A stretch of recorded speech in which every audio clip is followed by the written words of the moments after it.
Hey, welcome to episode 7 of the Concrete Connection Project podcast. Down in the streets of Adelaide, trying to perform and create on every single street, raising money and awareness for mental health. And today, I have none other than Adelaide music scene legend Adam Page, multi-instrumentalist, composer, worked with symphony orchestras all over the globe. One of the OG loop daddies. An incredible guy and muso. So welcome, Adam. I am very happy to be here, chatting with you and hanging out. Yeah, so before we dive in to mental health, you've worked on many projects, many musicians all over the world. What else have I missed? What other feathers are in the cap of Adam Page? Oh, look, far out. When I kind of look back and think about my creative life, it's like a giant minestrone, right? It's just everything is chucked into it. I think the one that people, I guess, aren't aware of is my involvement in the Hobbit films. I lived in New Zealand for 3.5 years, and in Wellington. And if you're a creative in Wellington, you always get roped into something that Peter Jackson's doing, right? And so I'm actually in the second Hobbit, in the first scene, in the Prancing Pony scene. Oh my gosh! I'm just behind Thorin and Gandalf. It's pretty funny. But then in the third Hobbit, whenever they blow a war horn, I made all of those sounds. Wow! And so that's a nice little feather in the cap. And I like to tell people about it because it was like absolute 11th hour, and I don't have my name in the credits, and they paid me $50 to come in and make all these sounds, at the very last minute. So it's like, I got cred from telling so many people. Well, I reckon some people would give up the one ring just to set foot in the Prancing Pony, and that's for sure. It was wild. It was such a cool experience to see how that thing worked, like the cogs that are turning in the background for those films. It was amazing. It was a real eye-opener. It was amazing. Wow, yeah, that's incredible. Now, looping is a big part of your performance. Yeah. Now, just for the listeners that aren't too familiar with looping, can we just give them a quick little rundown of what it involves? Sure.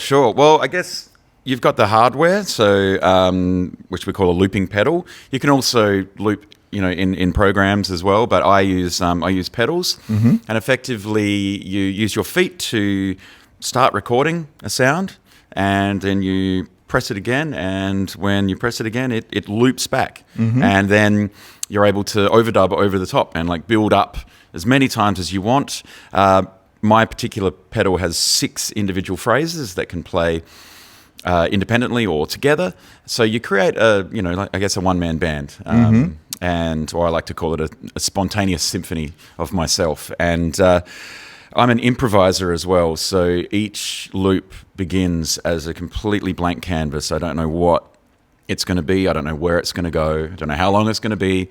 It just happens in the moment, and I get a lot of energy from that, in the moment, and beforehand, obviously, and then afterwards as well. It's a cool space to be in because I'm in like complete control of the movement of the music. Yeah. So from what I've seen, it's complete control. Now I've dabbled with looping, but more just to loop a chord progression, to practice solos, riffs, and things like that, to workshop songs. But this is a real symphony in what you're creating. Now you have played festivals all over the globe, Edinburgh Fringe, WOMAD here, WOMAD New Zealand, work with orchestras, New Zealand Symphony Orchestra, Adelaide Symphony Orchestra. But I saw your performance at WOMAD here many, many years ago. Cool. Under the Moreton Bay trees. Yeah, and something happened in that which I think is great to sort of work out, maybe your headspace, but you did something. You did a loop, but you purposely made it not particularly in time. You did something where, because a lot of the loops, you got to be pretty onto it. Your timing needs to be impeccable, to keep that loop going, because you're looping so many instruments. But I don't know if someone asked a question or you were just demonstrating.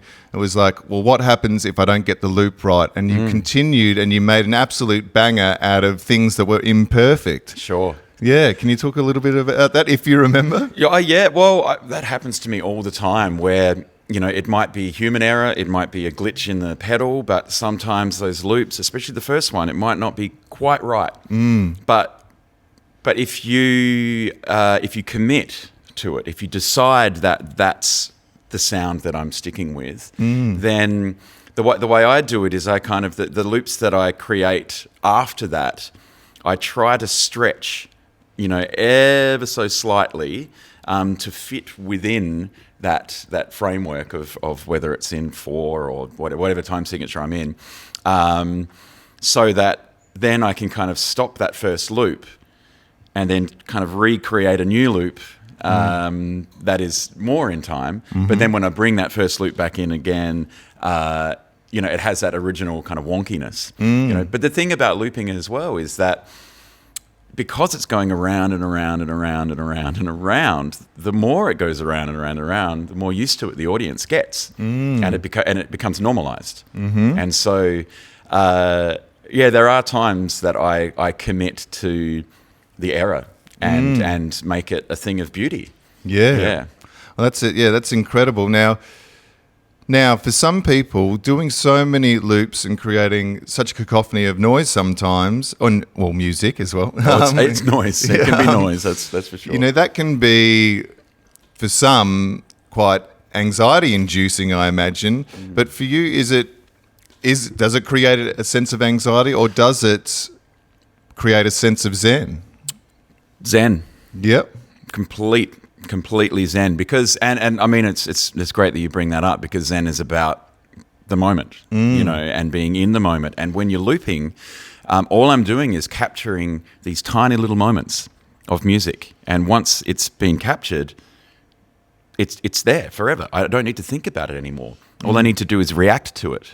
And so when I build up these, massive, symphonies of myself, they sound complicated as a whole, but, they are the sum of its parts, and all of its parts they're tiny. They're sometimes 1-bar loops that, are reactions to what has happened before.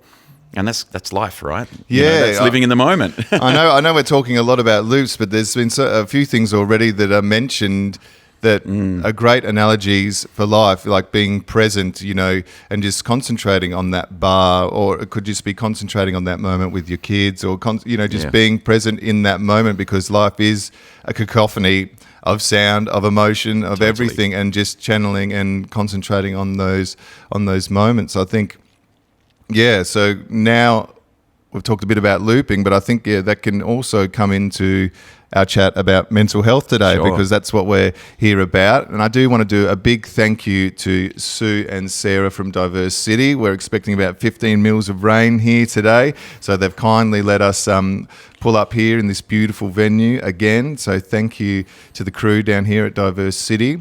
But Adam, the words mental health, what do they mean to you? I think for me it's about connecting. It's about connection. We are a complete entity, and if we don't have positive connections with ourselves, then those small parts that we're talking about again, they become dislodged, and so for me, mental health, it's not just about the health of the mind, it's about the health of the body. It's about your connection with your body, and coming back to Zen as well. It's all about coming back to the breath and feeling your body, and coming back to the body, back to the breath. And so connection is what it's all about. And then I guess we talk about connection with other people as well. And when you ask someone, how are you, and that offers up an invitation for that person to either brush it off or be honest, and you create this connection. And like I like to kind of think in analogies as well. And so, if you think about a mushroom, okay, that's you see the mushroom in the ground, and it's like, wow, that came up quick. But what that is, that's just the flower basically of this incredible web underneath the earth. Okay, and I think it's the mycelium, I think it's called.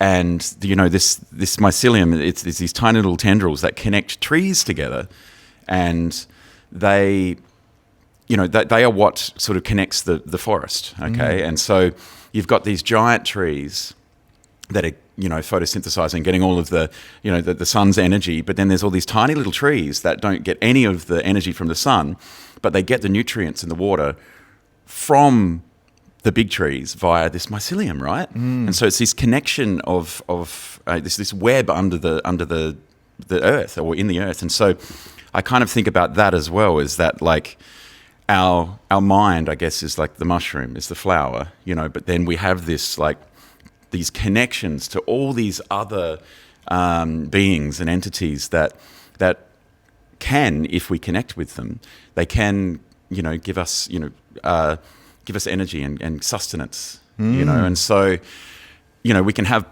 positive and negative connections with ourselves and with other people. And if you have a positive connection with yourself, you're going to reap positive benefits, I guess. If you have negative connections, then you're going to get negative benefits, and or the environment that you're in as well.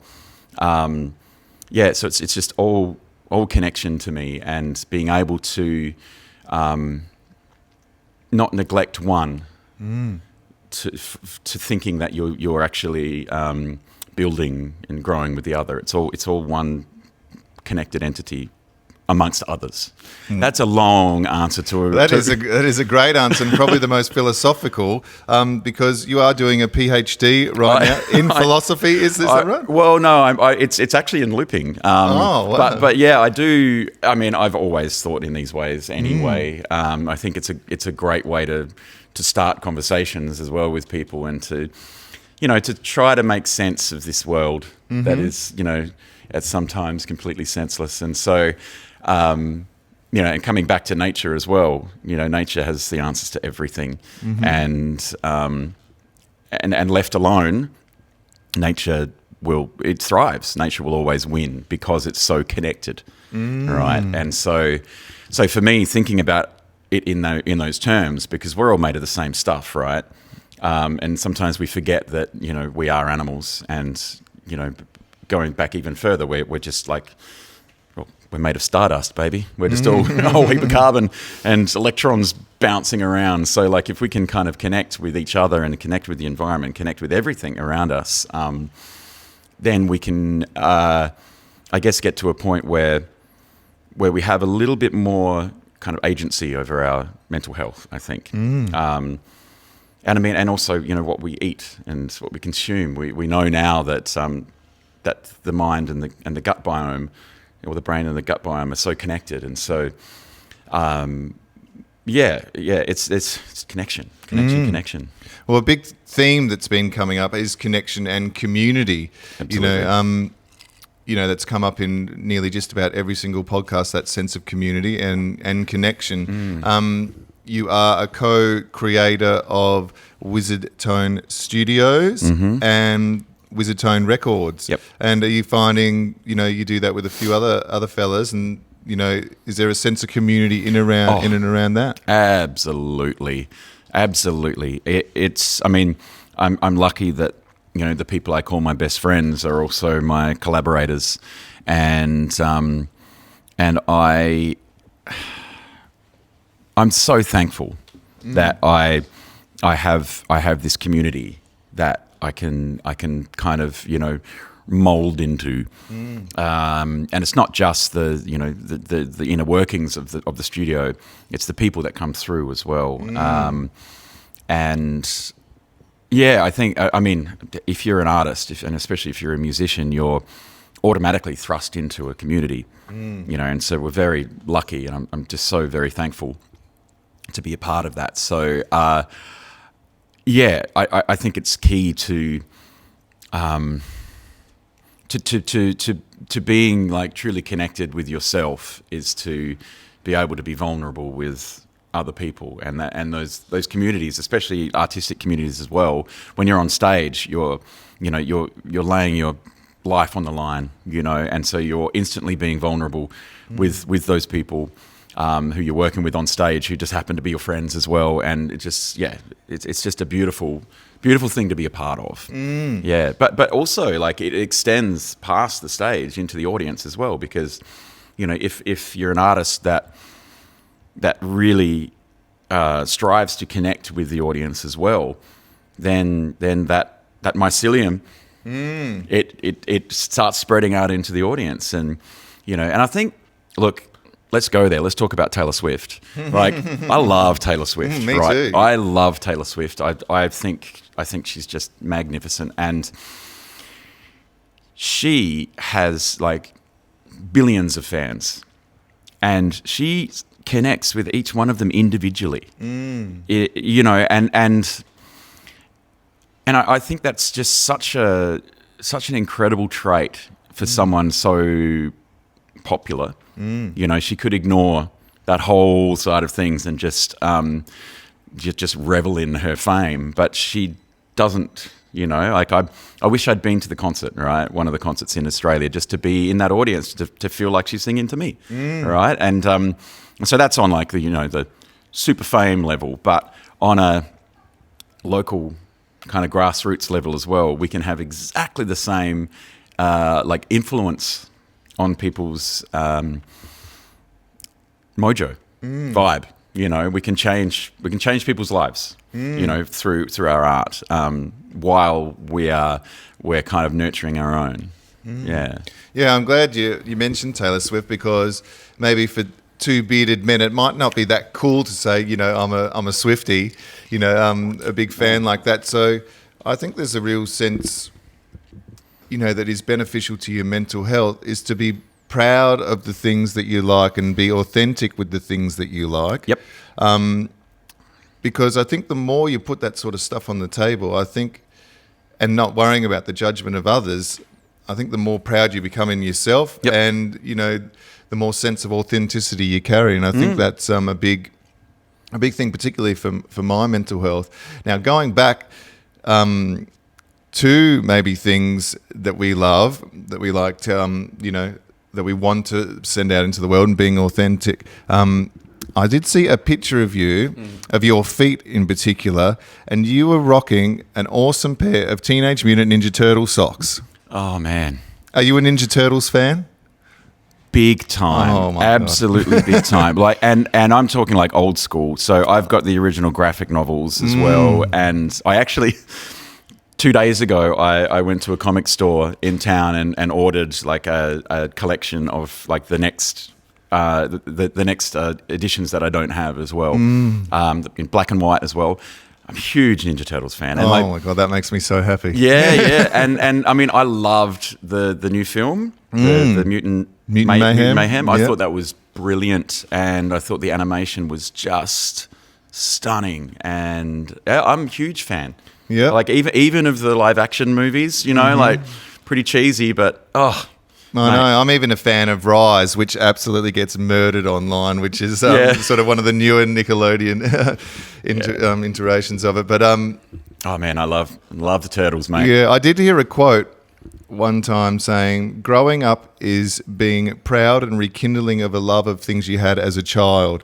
And for me, Ninja Turtles, I'm a collector. I've got a few of the, the toys, a few of the series of the Pops and things like that, and a few of the new reissues of the toys. And me, me and my children, we're big Turtles fans. Fantastic. So yeah, I just saw that was like the most important question I had to. Oh yeah, definitely. but like going back to that whole being proud of what you grew up with, like I am absolutely positive that it was music that got me through my teenage years. Like I had a great experience being a teenager, because I had music, and I had I loved ballads, and like Toto ballads as well. Like they would get me through, You know, I didn't know what was happening in you know, inside, and I would listen to these songs, and I'd just feel better, you know, and I still listen to those songs. I'm so proud of the fact that I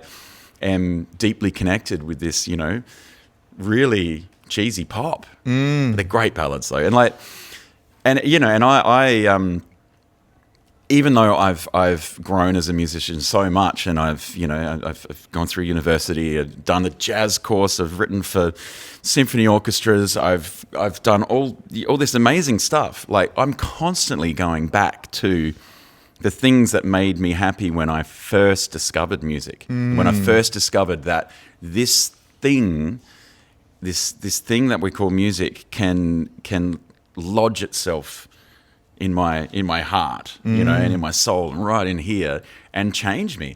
Yeah. You know, yeah. I mean, I'll get in the car today and I'll listen to, I don't know, what should I listen to? I mean, I'm a massive Van Halen fan as well, you know, like maybe I'll listen to some of their ballads, the power ballads, totally. Yeah, for me, that connect. Yeah, Blink 182 for me. Yeah, nice. You know, bubblegum pop, or pop yeah. punk, if you like. But I It just makes you love feel that good. stuff. Yeah, it does. I go back to some of those albums all the time, constantly. Now let's take a bit of a turn of direction. You've got an album called "The Colours of Grief." Now, that sprung out to me. Each track is named of a different colour. Can you tell us a bit about the inception of that album? Yeah, definitely. So it was 10 years ago, last month. A very good friend of mine died, Mike Stewart, who was an absolute legend of the Adelaide music scene, a saxophonist, dear friend of mine, and died suddenly, and he left an incredible hole in the lives of a lot of us. And it was the first time that I really actually experienced grief.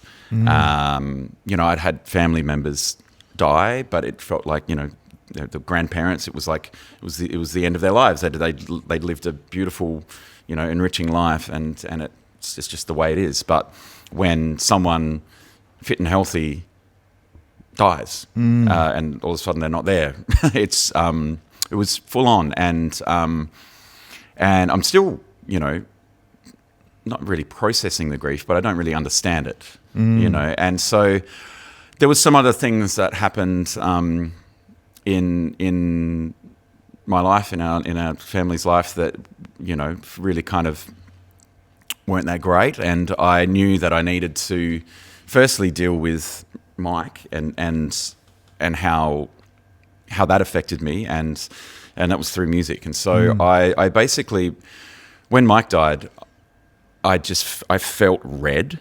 I was living in New Zealand at the time, and we were going to be moving back to Adelaide 2 weeks later. Anyway, we'd planned on moving back. That was all happening, and then a week before, that's when it happened. And so I didn't have that chance to grieve with my community here. I was just in Wellington with my partner, and it was just this feeling of red. I couldn't understand it, and it always stuck with me, like red. Red was this feeling, and then as time went on and things happened, I started feeling these other colours, I guess. I mean, I won't say it's synesthesia, but it was. I felt like attaching it to a colour was a way of me externalising these feelings a little bit. And so when I got onto the piano, I just sort of thought about these experiences, and then attached. Well, I waited for the colour to come in, and then just started playing. And I mean, that whole album I wrote in a day and a half, and it happened very quickly. And I think thinking about meditating on the experience and seeing what colour kind of attached itself to that, then led to the music being made. And actually the recording of that, we recorded it in under 3 hours as well. It was just it just happened, and that's it. First take, at the most second take, but I think most of them are first takes on that album as well. And so for me, it was really I wrote that album for me. You know, I'm always thinking about the audience or the listeners, like, as well as myself. Like, I'm thinking, like, I want to connect with people, but this was entirely about me. Yeah. Very, very selfish.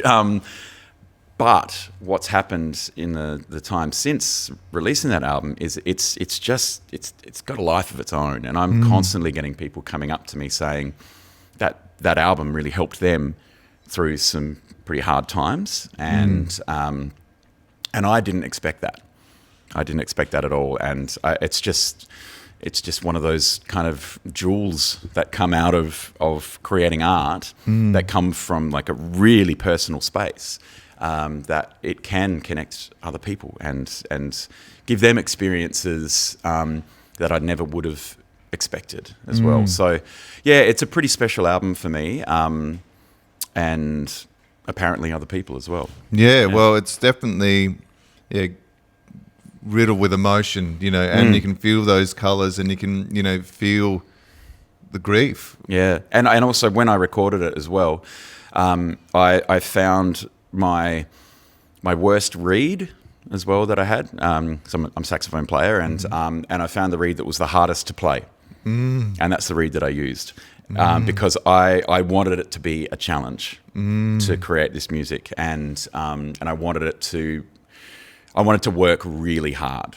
Wow. And you can hear it in my sound as well. It's it's very spitty and very like it's a pretty gravelly and pretty abrasive sound, but it's perfect for that kind of musical scenario.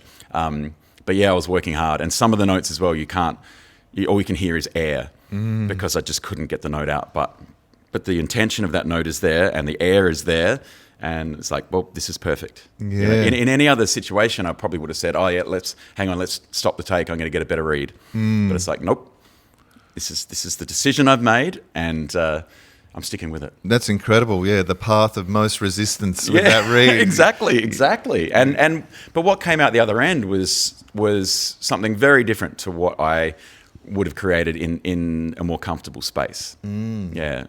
Oh, that's an incredible story. Well, thanks for sharing that. Yeah, no worries, mate. Now, you are a saxophonist, like an absolutely incredible one, and multi-instrumentalist, not just, you know, dabbling in other instruments, but pretty proficient in everything that you seem to play. But, you know, we're being a saxophonist, and you mentioned it briefly earlier, and that was breath work. Now, do you dabble in breath work? Absolutely.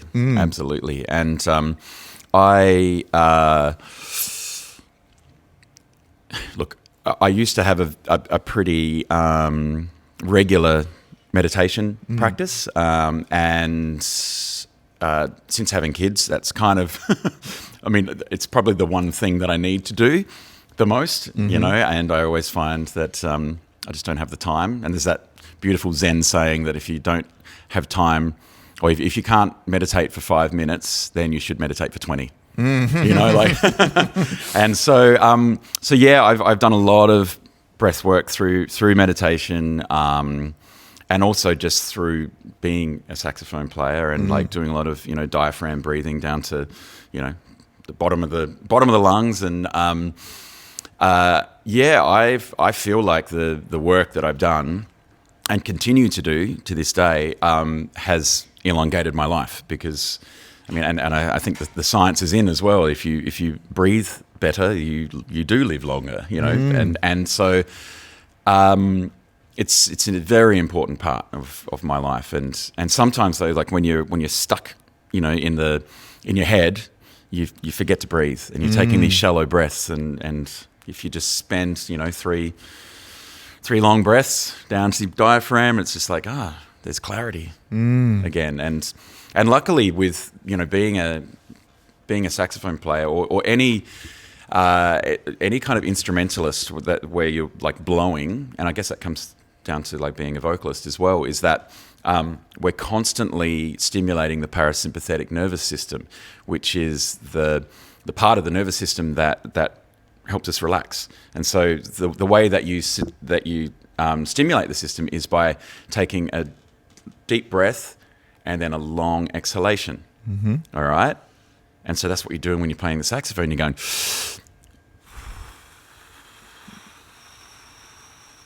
500 times. And so you're constantly, stimulating that part of the nervous system that regulates you and keeps you relaxed. And so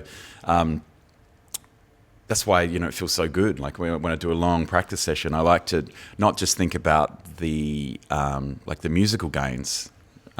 It's about the physiological gains as well, and then the mental gains as well, that are linked to that. So, we're very lucky, and not many people think about that as well. That as a wind player, that's what you're doing. You're constantly tapping in with that part of your nervous system. Yeah, it's really cool. Yeah, I mean, that's a great tip for musicians that are finding it hard to get to practice or to do practice, where you think about those other benefits. Oh, absolutely.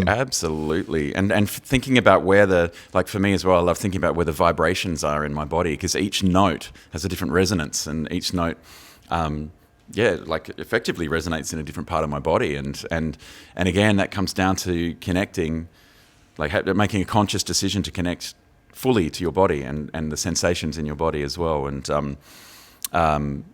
while I'm practicing the music, what's happening in the background, is I'm kind of working on myself. That's incredible. And I think, good message for people that perhaps, I've got to go to practice, I've got to do this, but thinking about those other things, being self-aware of the other benefits is probably a good kick up the arse. Absolutely. And sometimes it's the thing that helps me get the horn out of the case. Yeah. Yeah. Now, just through, my industry and things, I've been talking with a lot of musicians, but what about for people that aren't musicians, that aren't necessarily creative? If we're looking at filling up our tool belt of, little tools of things that can help people that perhaps are in a bit of a low spot. Anything that for the non-musician that could share? Absolutely. I think for me, always coming back to the body. Because when you come back to the body, you're immediately kind of like leaving the mind a little bit, like you're leaving the internal kind of, monologues that happen. And so like even just for me right now, thinking about, what parts of my body are touching, the chair and the ground, and straight away it's just like, I can feel my feet kind of vibrating a little bit because I'm thinking about it, and then being in, I think posture as well is a really big one. Yeah. Well, it's not about that as well. Like I think posture it's not entirely a physical thing. It's a mental thing as well. I've done a little bit of work with the Alexander technique, which is like a posture technique which starts in the mind, and it's the whole thing of like the head moving up and the rest of the body following. And when that happens, when you get to that psychological point of understanding that, straight away, like your whole body just sort of realigns itself, So tapping in with the body, relaxing the shoulders as well. Like that's a big one for me when I'm feeling kind of a bit uptight and feeling like it's like, well, where are my shoulders? It's like they're up here, so it's like decompressing and letting those shoulders kind of just like settle down again. It's like that feels better. That feels a lot better. And then there's all this sort of like I don't know if it's an actual word, but sub-physical things where you try to relax parts of your body that are impossible to relax.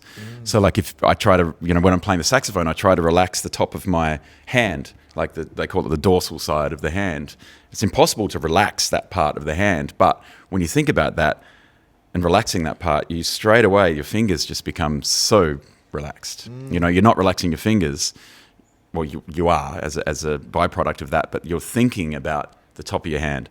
And the same as like, relax your wrists. If you're standing up, and I think about relaxing my wrists, like I just go all floppy. It's great. Or relax your knee pit. That was one thing when my partner was giving birth to our first daughter. I was absolutely the pit crew, and And she said the thing that helped her the most was when I got her to relax her knee pits. 'Cause it's impossible to relax your knee pits, but when you do, it's just like, when you think about it, it's like, oh, wow, like my whole leg is relaxed now. Wow. Yeah. Yeah, Are you doing that right now? You're relaxing? Oh, I'm thinking about it. Yeah. Yeah. It does take practice, though. Yeah, I have had a few quotes to say when, it's hard to slow down the mind with the mind. So, so then that's when you turn to the body. To the body, absolutely. Yeah, absolutely. And it takes like complete focus as well. And it's I won't say it's easy, but it becomes easy with practice to be able to focus on like one part of the body, and even if it's for 30 seconds, then you've spent 30 seconds outside of your head, and then that what happens as a byproduct of that, who knows? But it's better than staying up there for that time. And small steps as well, you're not going to be, a Buddhist monk instantly, with meditation, but just small steps and absolutely everything. Yeah. Well, this has been an absolute schooling for me. This has been incredible. Well, for me as well. Like I take these connections as learning experiences as well for me, because it just reminds me that it's not that I do need to reboot my meditation practice, but I also want to, and I think if you can kind of differentiate between your wants and your needs, and join the two, I think that's, for me, it's like, yes, I'm going to start again. And it took this conversation to really kind of reboot that. Oh, well, I'm glad. Well, we've got some people milling in here because, as I said, the lovely crew at Diverse-City have let us pull up shop here and do the podcast in their awesome venue, but there's going to be a rehearsal here soon. So what's coming up next for Adam Page? Working on the PhD, but also I do have some. I've got some kids shows happening at the Glenelg Winter Festival, which is in July. It's the second week of the school holidays, and that's a show called I Want to Be a Musician, and that's a very silly show about tracking what it might mean to start off hitting pots and pans and end up on the stage. It's a fun show, and so that's happening July.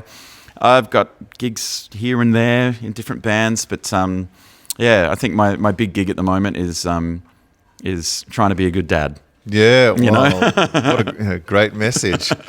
So you have two children? 2 kids, yeah. Are they musical? Yeah, they are actually. It's really nice, and I haven't been pushing it on them, but we're constantly listening to music. They've got complete access to our record collection, and it seems that via osmosis something's happening, because they're definitely showing interest, but also outwardly experimenting with sounds and hitting the toilet, using it as a drum, all that sort of stuff. It's like, I love that. I know that. I know that for sure.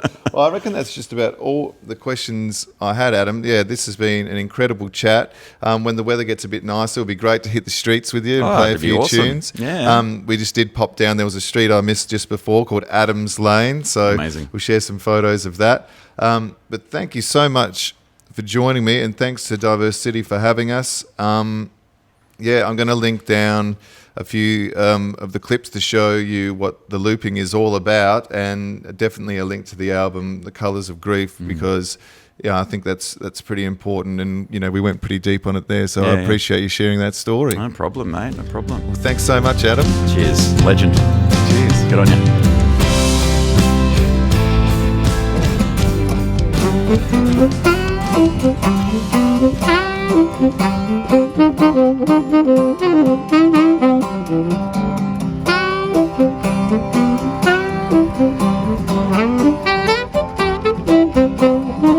Well, my hands are all covered in coal. Well, my hands are all covered in coal. Well, I've been shoveling shit, get this old train rolling. My hands are all covered in coal.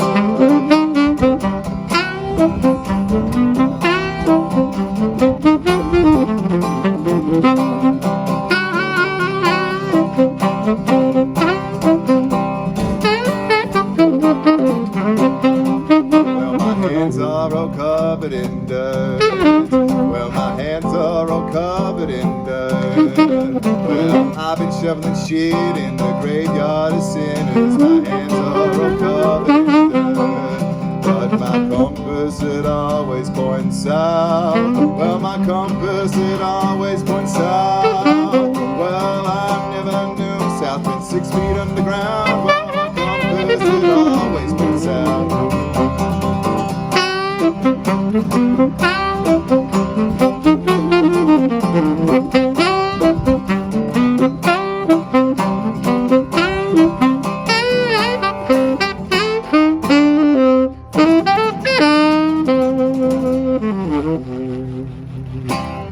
Yeah.